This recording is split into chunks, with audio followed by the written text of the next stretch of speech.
Hello everyone, কেমন আছো তোমরা সবাই? আশা করি তোমরা সবাই খুব ভালো আছো আর আমিও ভালো আছি। বাসন মেজে সবে আসলাম, দেখো পুরো একদম ঘেমে, দেখো পুরো একদম পুরো জল জল হয়ে গেছে। তো যাই হোক, সকালবেলার কাজগুলো মোটামুটি সারা হয়েছে। এখন মা আসলে মা আর আমি আগে খেয়ে নেব। আজকে বাবার স্কুল নেই, বাবা খেয়ে দিয়ে সকালে খেলতে গেছে। আর আজকে হচ্ছে সীতা নবমী, আর 26শে বৈশাখ ছিল আমার দিদির জন্মদিন। তো সেদিনকে দিদি বাড়িতে ছিল না। তো মা যেটা করে আমাদের 3 ভাই বোনকে এখনও আর কি করে, পায়েস করে ধান দুব্বো দেয়, আর কিছু করে না মা। আর মার সাধ্য মতো মা 501 টাকা, কখনো 101 টাকা করে দেয়। তো আমার কাছে এটাই কিন্তু অনেক, মা যে স্মরণ করে এখনো পর্যন্ত।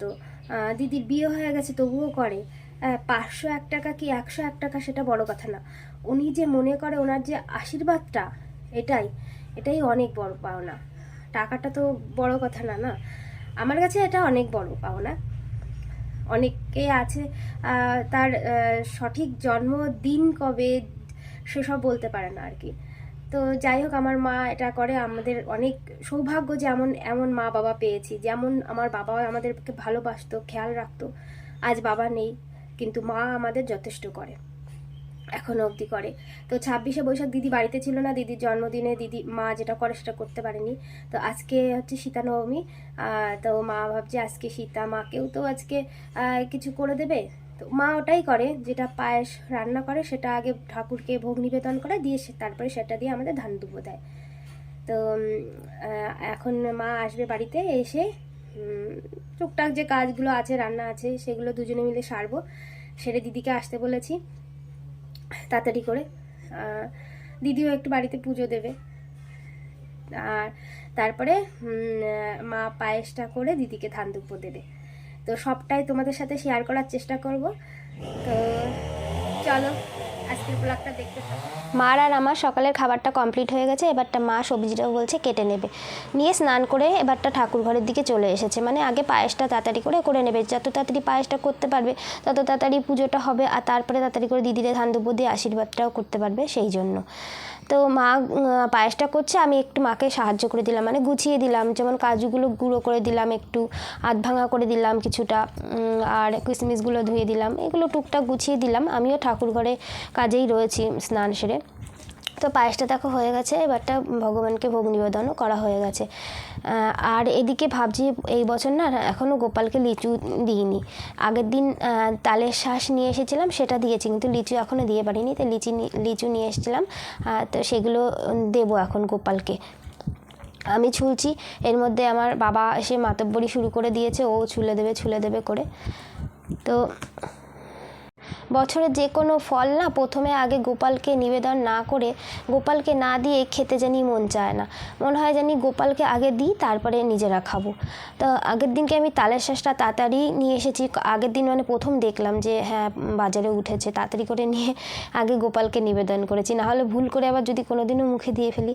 তো লিচুটাও দেখলাম, লিচুটা না এখনও সেভাবে হয়নি, মিষ্টি হয়নি, তাও নিয়ে এসেছি যে থাক আগে দিয়ে তো নিই গোপালকে। এই যে দুষ্টুটাও ওখানে ছুলছে, মাতব্বরি করছে, তার মধ্যে আবার পায়েসটা দেখে বলছে খাবো, তুমি আমাকে একটু দাও।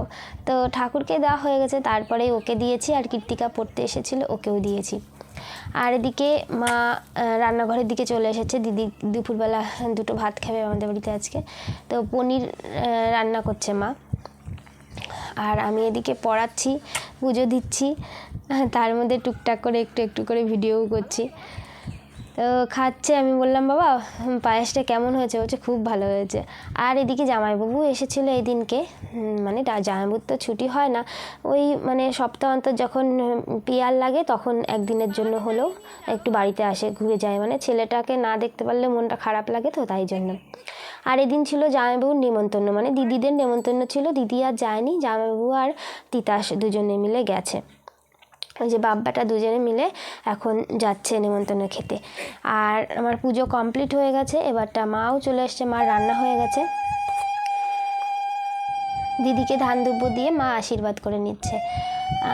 এই মা বাবার এই আশীর্বাদের হাতটা যদি সন্তানের মাথার ওপর থাকে না সারা জীবন, তাহলে জীবনে যত দুঃখ কষ্টই আসুক না কেন সব দুঃখ কষ্টই কিন্তু জয় করা যায়। তাদের আশীর্বাদ ছাড়া কিন্তু কোনো সন্তানই কোনো জীবনে কোনো উঁচু স্তরে কিংবা উন্নতি করতে পারে না, বা করাটা সম্ভবও নয়, কারণ মা বাবার আশীর্বাদটা খুবই জরুরি। তো যাই হোক অনেক কথাই বলে ফেললাম তোমাদের সাথে।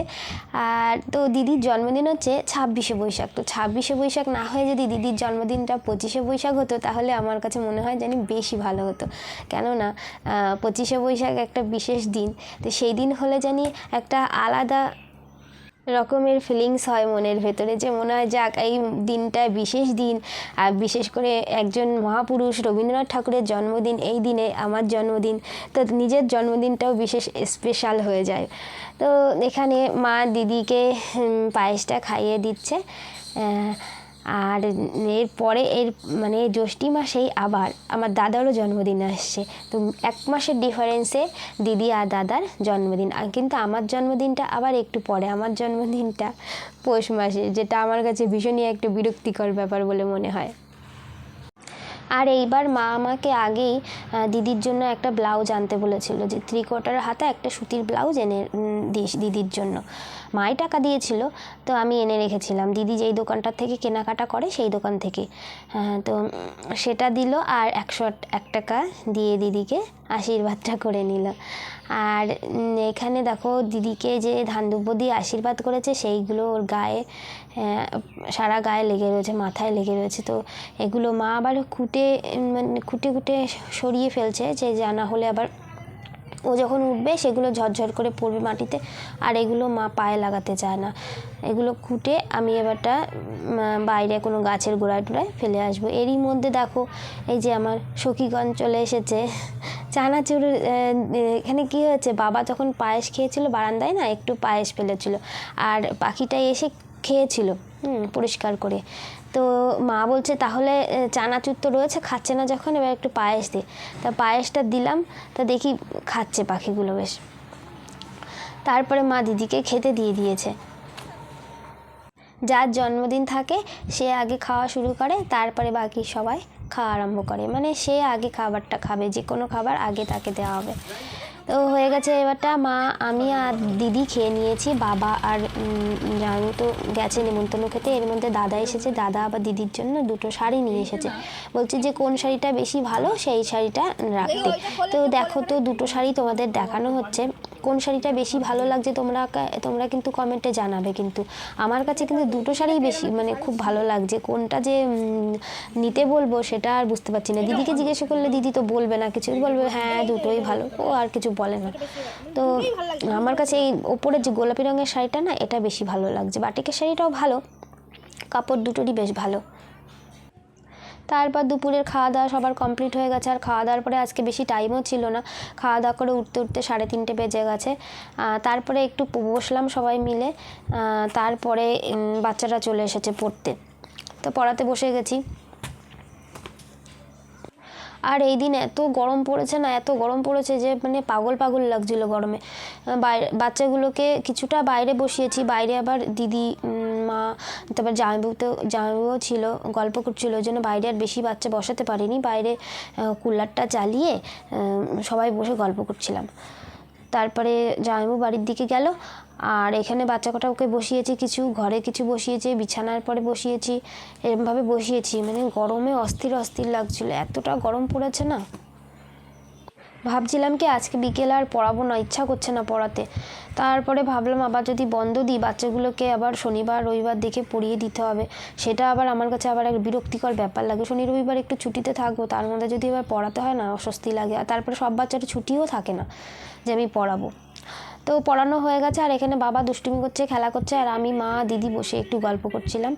তো আজকের ব্লগটা এই পর্যন্তই বন্ধুরা, তোমাদের কেমন লাগলো তোমরা কিন্তু কমেন্টে আমাকে অবশ্যই জানাবে। যদি ভালো লাগে তাহলে লাইক শেয়ার করবে, আর প্লিজ তোমরা একটু কমেন্ট করে জানিয়ে যে আমার ভিডিওগুলো তোমাদের কেমন লাগছে, তাহলে আমার একটু ভালো লাগে।